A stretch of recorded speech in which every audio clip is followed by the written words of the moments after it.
C'est ce qui s'appelle les risques du métier. Et aucun acteur n'est jamais à l'abri d'un accident lors d'un tournage. Surtout pas le casting de Bac Nord avec son intrigue très musclée.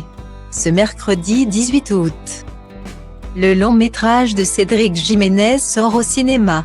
Le film suit des policiers d'une brigade des quartiers nord de Marseille, accusés de trafic et de corruption. Une histoire inspirée d'une véritable affaire qui a marqué les forces de l'ordre en 2012. Pour incarner les policiers, le réalisateur a ainsi fait appel à un trio très efficace composé de Gilles Lellouche, Karim Leclou et François Civil. 3 acteurs au profil bien différent mais qui fonctionnent à merveille sur le grand écran. Les comédiens n'ont d'ailleurs pas lésiné sur les efforts pour être crédibles dans la peau de 3 flics. Relooking, grosse perte de poids, sport et musculation, Gilles Lellouche, Karim Leclou et François Civil n'ont rien laissé au hasard.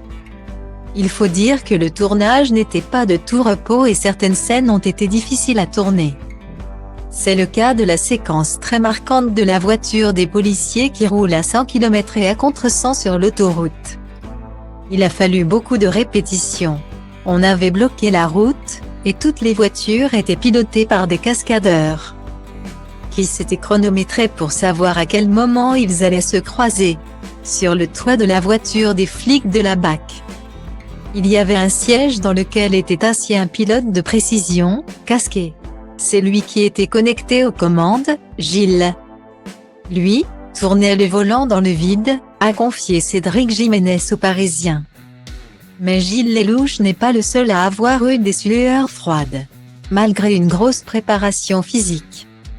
François Civil n'a pas évité la blessure. Comme le rapporte Le Parisien, le comédien de 31 ans s'est blessé pendant le tournage. Il s'est ainsi fait un claquage à la jambe dès le premier sprint dans la cité de Port-de-Bouc. Plus de peur que de mal pour François Civil qui a pu poursuivre sa prestation sans aucun problème. Ce sont les aléas d'un tournage.